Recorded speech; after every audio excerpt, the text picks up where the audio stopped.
que teníamos etiquetas de sección, ¿se acuerdan? Por ejemplo, teníamos header.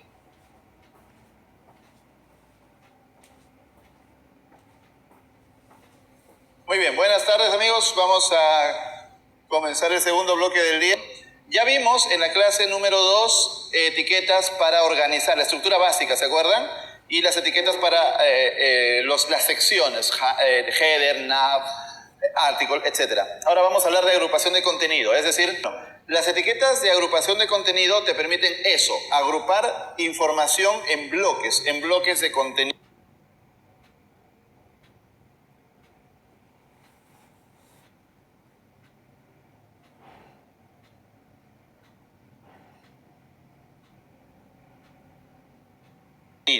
Y de eso vamos a hablar ahora. En primer lugar, hablemos de las listas. Recuerden que HTML es un lenguaje de marcado. Lo que hace HTML es marcar distintos elementos en la página. Entonces, las listas lo que sirven es para enumerar. Por ejemplo, un caso muy clásico de listas sería una lista de tareas. Comprar el pan, pasear al perro, ir al dentista, hacer la compra en el mercado, etc. ¿Sí? Esa es una lista. Las listas pueden tener dos elementos, los elementos UL o los elementos OL. Todos los nombres de las etiquetas vienen de palabras. Entonces, UL es unordered list, que significaría lista no ordenada o lista desordenada. Y OL viene de ordered list, que sería lista ordenada. LI viene de list item. Lo mismo que tienen acá, ítem de lista, list item. Entonces, ¿qué cosa es una lista? Un conjunto de elementos que están relacionados, que es una enumeración. Por ejemplo, estudiantes que asistieron al curso y hacemos una lista y ponemos sus nombres. ¿Me entienden? Eso es una lista en pocas palabras. Y en HTML se indica así. UL para las no ordenadas y OL para las ordenadas. Cuando pasemos al momento de código me van a entender mejor esto. ¿Ya? Y las listas pueden anidarse. Es decir, miren cómo aquí, esta sección, tiene una lista OL dentro de un ítem de lista. Es decir, podemos tener una lista de nivel principal y tener sublistas. De hecho, así es como se hacen los menús de navegación en las páginas web. Cuando tenemos un subítem de un menú, ese subítem fue creado con listas anidadas. Vamos a hacer ejemplos ahora, así que tranquilos. No se preocupen tanto de memorizar ahora, simplemente entiendan el concepto. También tenemos listas de definición. Estas son listas diferentes, no se usan mucho, pero existen. Sirven para indicar un término y una definición. Por ejemplo, podría ser para un glosario. Supongan ustedes que van a hacer una lista de lenguajes de programación.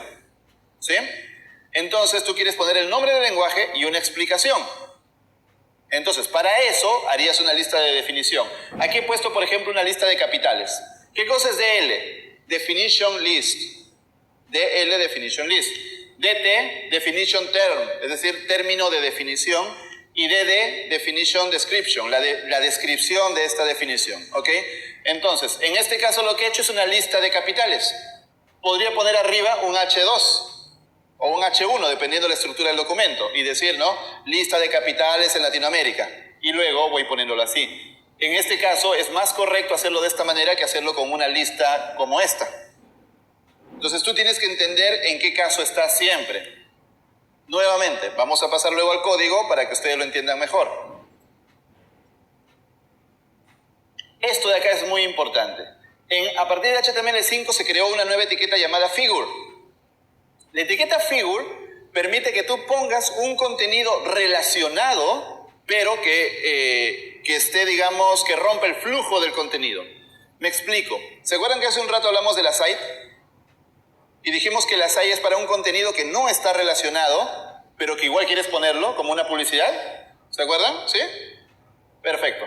Entonces, un figure lo que hace es algo similar. Es un contenido, en este caso sí está relacionado, no es como el asai que no está relacionado, sí está relacionado pero rompe con el flujo. ¿Qué significa que rompa con el flujo? Significa que, por ejemplo, tú estás viendo un contenido y en el medio te ponen, por ejemplo, una imagen. Vamos a suponer que están hablando de Machu Picchu.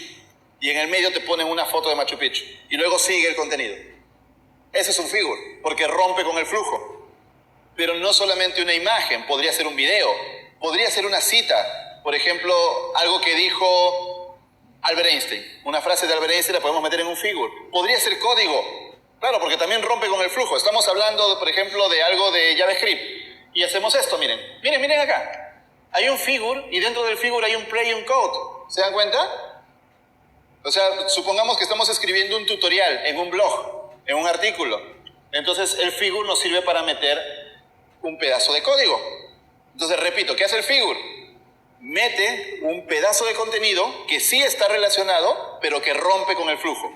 Entonces, no necesariamente es una imagen. Mucha gente cayó en la trampa de creer que como se llama figure es para imágenes, pero es para mucho más que imágenes.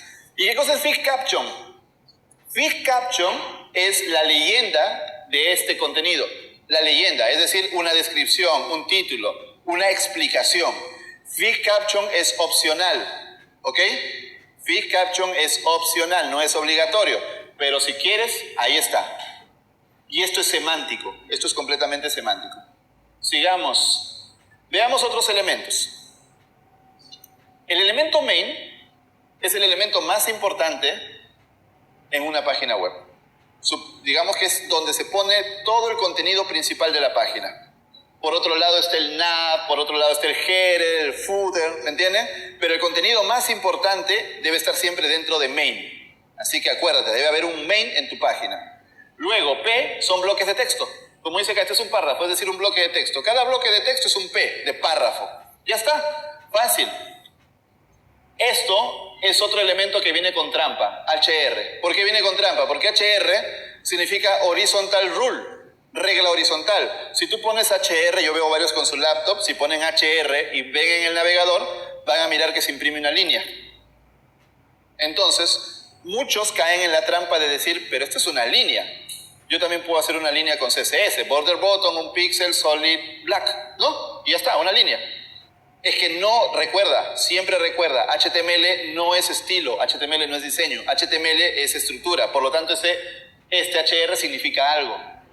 Tú ves una línea, pero significa algo. ¿Sabes qué significa ese HR? Significa un cambio de sección, un cambio de capítulo, un cambio de significado, digamos, en el texto que estás trabajando. Eso significa. Entonces, cuando, por ejemplo, vamos a suponer que tú estás escribiendo una historia, un cuento. Llegas hasta el final y quieres sacar como unas conclusiones. Entonces pones un HR que significa que como que vas a romper la secuencia y luego pones sus conclusiones. Porque no sería tan lógico seguir con los párrafos y otro párrafo con las conclusiones y ya, como que viene de golpe. No se siente esa ruptura, ¿me entienden? Igual pasa en las películas. ¿Han visto? Ves una película y luego como que hay un fundido negro y te dice 10 meses después y te sale el mismo personaje ya con otra vida, ¿no? Algo así. Se necesita algo que haga esa ruptura. Si no, se siente raro. Se siente como que te lo han metido a la fuerza. Pre. Esto lo vamos a ver ahorita en el ejemplo de código. Pero pre significa preformateado. Preformateado significa que el navegador va a tomar como esté el contenido. ¿Por qué? Porque el navegador siempre ignora saltos de línea. El navegador ignora espacios. El navegador normalmente imprimiría esto en una sola línea y no ignoraría todos estos espacios que ven por acá. Pero con pre los respeta. Nuevamente vamos a hacer un ejemplo en un momento. Y block quote se usa para citas. Suponte que vas a citar una frase famosa de un personaje. Pones block quote. O también vas a destacar algún elemento de tu propio contenido. ¿Han visto que, por ejemplo, revistas o periódicos tienen la costumbre de que están escribiendo y un pedazo del mismo artículo lo resaltan? ¿No? Ponen como un cuadro y resaltan un pedazo del mismo artículo. En ese caso usarías la etiqueta block quote. Y por último, el elemento div. Este elemento es uno de los más incomprendidos de HTML. ¿Por qué?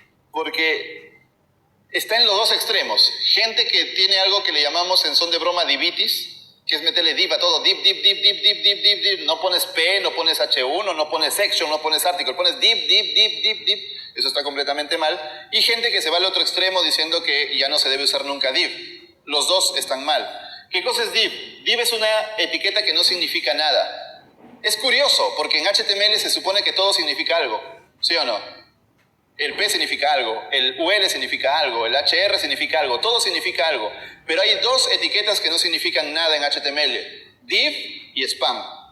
No significan absolutamente nada. Están hechas simplemente para hacer contenedores, para que luego tú puedas manipular por JavaScript o por CSS, ¿ya? Pero no significan nada, son solo contenedores que no tienen ningún significado en HTML. Por ejemplo, miren este código. Este código es para imprimir un usuario. Miren, está Alexis Lozada y su foto. Digamos que yo estoy poniendo una aplicación donde pongo todos mis usuarios y cada uno de estos usuarios va a tener una clase div, va a tener un contenedor div con la clase user. Esa clase se usa para CSS. Y luego tengo dos divs dentro, uno con la clase username, donde va a ir el nombre del usuario, y otro con la clase user_image, con la imagen, con la foto del usuario. Fíjense cómo los divs no tienen ningún significado. ¿Lo ven? Es solo para que luego yo por CSS le ponga estilos y lo diseñe bonito, como una tarjeta, con su foto por un lado, el nombre por otro. ¿Bien? Pero la pregunta que tú debes hacerte siempre cuando hagas HTML ¿es correcto usar un div o hay una etiqueta de HTML que lo haría mejor? Si la respuesta es que hay una etiqueta que lo haría mejor, por ejemplo, tú analizas y dices, esto debería ser un header también, tal vez. Esto tal vez debería ser un article. Entonces cámbialo. Pero tú debes realmente hacerte ese cuestionamiento, debes hacértelo a ti mismo. ¿Está bien un div o no? Porque también, repito, hay gente que en vez de poner main pone div. En vez de poner article pone div. Pone div para todo y ese es el extremo. Y hay gente que dice que el div nunca se debe usar y terminan poniendo acá article, section y ya también como que es irse al otro extremo, ¿no? Si solamente lo vas a usar para CSS o JavaScript, usa div y nada más. Listo, y eso es todo. Vamos al código. Si tienen alguna pregunta, aprovechen ahorita mientras vamos abriendo el editor de código.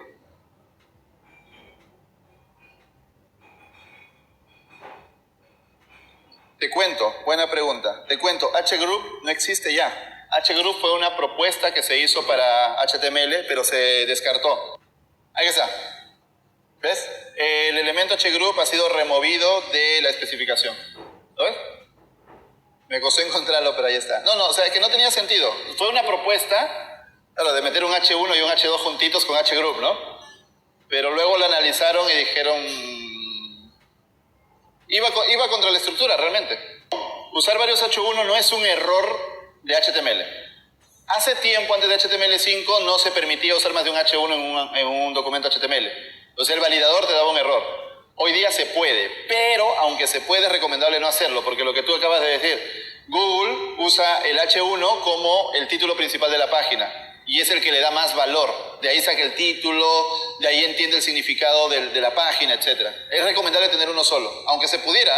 Tú en cada artículo podrías poner H1, en cada artículo, y está bien, pero en SEO afecta. Ahora, una cosa es importante, la W3C dice que si tú necesitas un subtítulo, uses un P.